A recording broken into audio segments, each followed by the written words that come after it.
dami guys. Kasi bukas may ano, sa Friday may engagement.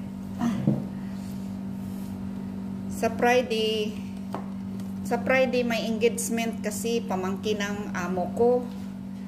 Kaya nga ano, medyo malaki yung bahay ng amo ko.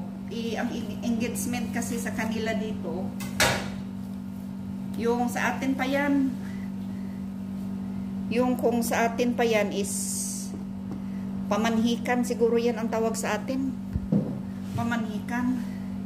Yung engagement kasi sa kanila dito, hiwalay ang babae, hiwalay ang lalaki.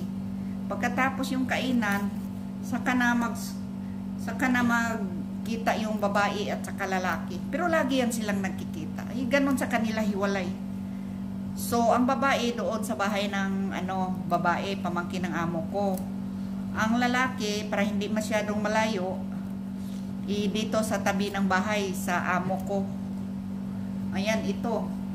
So, ito, linisin ko ito para bukas.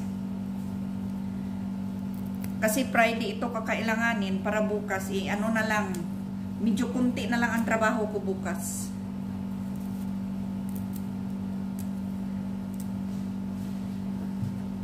Sobrang dami nito guys. Iwan ko ba paano ko ito gawin. Sobrang dami talaga. Hindi ko akalain. So, linisin ko lang ito lahat. Hindi ko naman ito ubusin.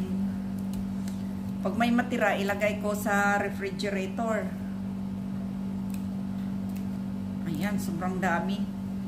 Gawin ko ito bukas yung dahon sa grapes. Maghiwa ako ng maraming kamatis, magkuskus ng maraming kamatis.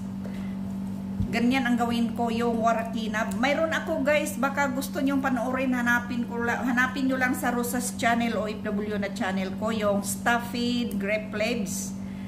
Ang ginagawa ko dyan is naghiwa ako ng maraming parsley, nagpiga ng napakaraming lemon. Pagkatapos, ihalo itong parsley sa bigas nga nakababad sa tubig na medyo malambot na. At saka lagyan ng kamatis, kunting onion, kunting green hot pepper, at saka kunting kamatis. Siyempre, hindi mawala yung asin. At saka black pepper, at saka kunting mint, mint. At saka yun. Pagkatapos mong balot yan, ilaga mo. Ilaga. Pagkatapos paglaga, sa mahinang apoy lang yan kasi masunog yan. Walang lasa pag masunog. Sa atin pa yan parang suman, pero masarap yan. Pagkatapos niyan, paglaga, mga 1 hour o 2 hours, depende sa apoy. Ako kasi tag 2 o 3 oras kasi hinang-hina yung apoy kasi takot ako masunog. Pagkatapos, ilagay na sa plato, palamigin. Tapos masarap na siya kainin pag malamig na. Medyo maasim. Parang pang-appetizer yata yan.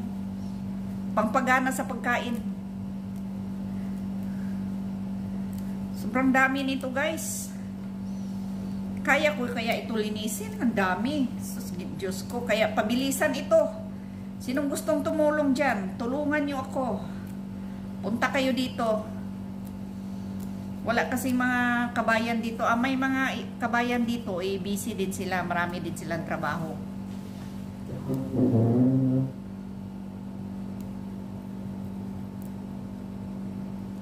Kaya, nag-isa lang ako ngayon. Hindi ko pala alam. Sobrang dami pala. Dapat, 16 katali lang. Di ako din ang maglinis dito. Lagot ako dito kalilinis. Sobrang dami.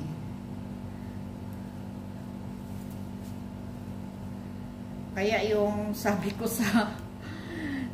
sa inorderan ko, sabi ko 20 katali, sabi niya 20. Kaya nga pala, malaki pala ang tali. Kaya nagulat siya. Sobrang dami daw. Akala ko maliit na tali. Pero okay lang, masarap naman ito. Mamaya gawa ako ng salad nito. Maganda din ito sa pag may problema ka sa pag-ihi. Itong parsley, pangpalakas itong flow ng ihi yung parsley. Ayan, ang Dami.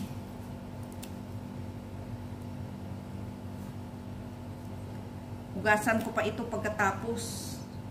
Kasi pagbukas ko na anuhin ito, baka hindi ko na kaya. Ang dami kasing babalutin ko, guys. Imagine, 2 bote. Ay, sobrang dami.